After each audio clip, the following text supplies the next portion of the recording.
if you're hung up with your goals or your unachieved goals and you're lagging behind and feeling behind and so on, that will actually cause you not to make any progress at all. And these forthcoming months will just go by in no time, and at the end of the year, you'll just feel crappy and disappointed about yourself. There is a way to still have a successful year 2022 and not have everything go downhill from here. It's already half year, and no, it's even past half year. It's already August, and August will soon be gone, and then there are only like 4 months left. I have all these goals I haven't achieved yet, and some I even haven't started yet. So what should I do? You might just be in a similar kind of position. There are only a few months left in this year, and there's so many things that you still want to do and goals you want to achieve, but you just feel like you're running out of time. At least that's what I got from the poll I put out, where I asked you guys what's on your mind around this time of the year, in which almost 50% of you said that you're thinking of lagging behind all of your goals this year. In fact, every year around this time of the year, I start getting a tiny bit nervous looking at all the things that I still need to do. So what to do about this? It's all not as dramatic as it sounds. So in this video today, I want to share with you some of the simple steps that I'm taking to get back on track and make this year 2022 an awesome year. As you might have noticed by now, this channel is called Multiple Careers for a reason. This year has just been a crazy year. I've been working like hell on my other channel, which is called Living in Canada, and I've also started writing a book. So I started writing my book, which is on the topic of multiple careers, last year, and I powered through it all the way until now with the goal to launch it this year. Oh no, have I just committed to something in public? Okay, let me rephrase. I might just publish the book next year, but in any case, I have to finish it this year. Failure is not an option. So in short, I know that this year I have a ton of goals. I was overly ambitious, and I just have to admit to myself that not all of these things will happen. Acceptance is the first step of the process. So after some contemplation, I decided to use a combination of 3 things to make this year work out. Because one of the things that is super important to me, guys, is that at the end of each year, I want to be in a position where I have closure. The year does not have to be perfect, and I do not have to achieve all of my goals 100%, but what I do need absolutely is closure, because without that, it will be very difficult to move on to the new year confidently. And that, my friend, is what they call closure. So what does closure actually mean? Closure in relation to my goals basically means that I have accounted for each and every goal. So even though I didn't achieve a particular goal as planned, at least I will need to have made a decision about it. I want this mark all the way back to Earth with time to spare. So what does that mean to make a decision about your goal? It simply means that you need to decide whether you want to drop a goal or even shrink it. And with that, I want to share with you my detailed approach. And this 3-step approach has personally helped me a lot to come to terms with not achieving all of my goals, feel centered, and be able to proceed working on these goals nevertheless in a productive and energetic way, instead of just feeling down and depressed about it. So before you start with these 3 steps, you just need to do a tiny bit of prep work. And believe me, this is super simple. Take a piece of paper or a digital notepad and start listing down all of your goals in your different areas of life. And by doing this, by relisting all of your goals, you're kind of doing a brain dump where you're transferring all your anxieties and your worries down on a piece of paper. And you have everything contained in one piece of paper rather than scattered around in your mind. Because if you do that, that can really drive you crazy. And here's how it works. You can either use all of these steps, or you can just pick out one step that you find useful to you. But what has worked for me is to use a combination of all of these 3 steps. So let's get into it now. The first step is to choose which of your goals you want to double down on. And this step I would call the ambitious or don't want to lose step. And let's get it over with. So let's say, for example, that in total you have 5 goals, and you find that one of these goals is particularly important to you. But at the same time, you also admit to yourself that you are awfully behind on it. And that really hurts. I mean, if something is really important to you and you really want to get it done, but you realize that it seems like I'm not going to get it done this year.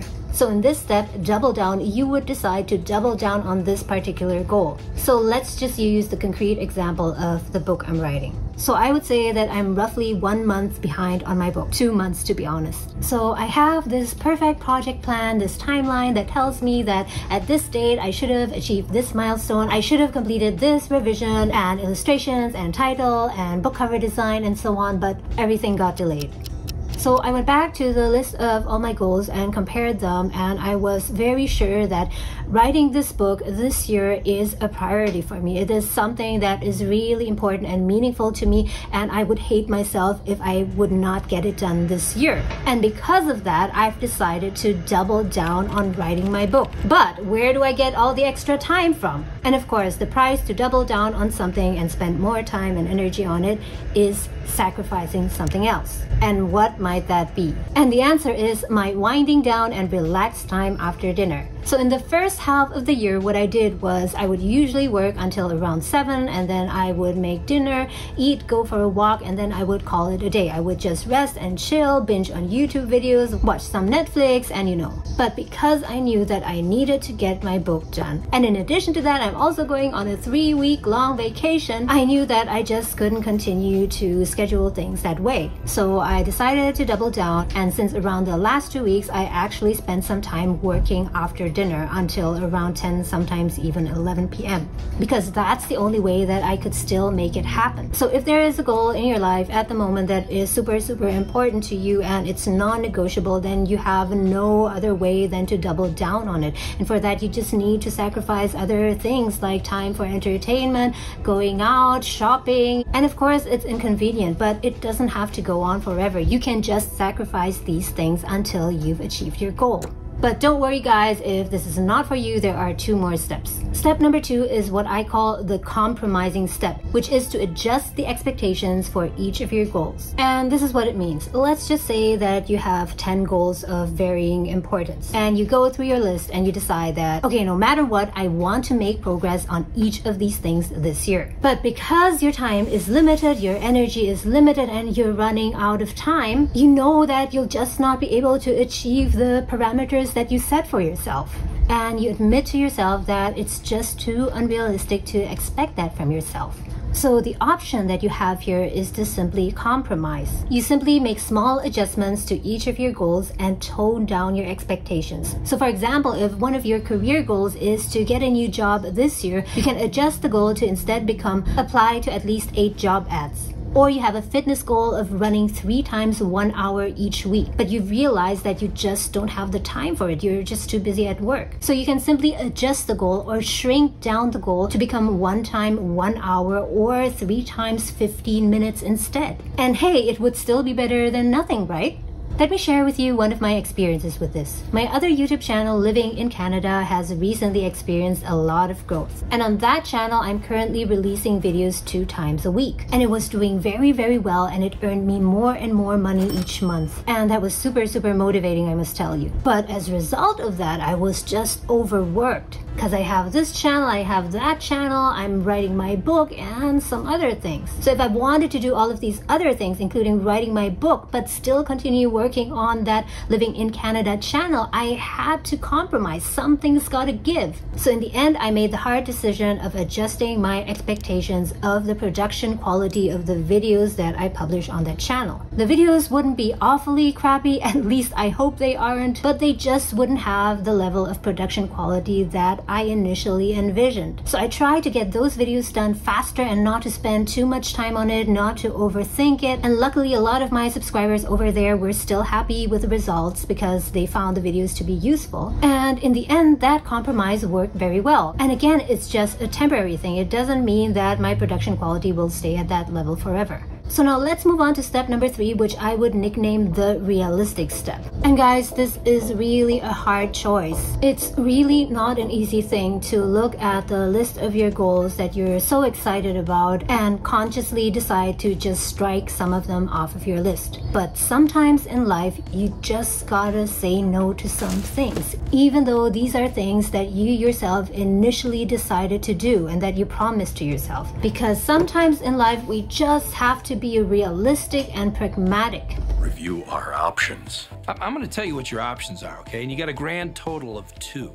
You can tell yourself that I'll get all of these things done somehow, although you know really well that that's not the case. It will not happen. So instead of just being disappointed with yourself at the end of the year and having no closure, you can take this preemptive step and just eliminate some of your goals. And yes, that is one of the things that I did myself. Earlier this year on my Multiple Careers podcast channel, I started interviewing people about their careers. People who changed careers, had multiple careers, who left their job, quit their job to start their own thing, develop their own indie game and so on. And that was so exciting and I had so much fun with it. But then around mid this year, I realized and admitted to myself that it's just too much. And so I eliminated it from my list. And it doesn't mean that I'll definitely 100% will not do an interview this year on my podcast channel.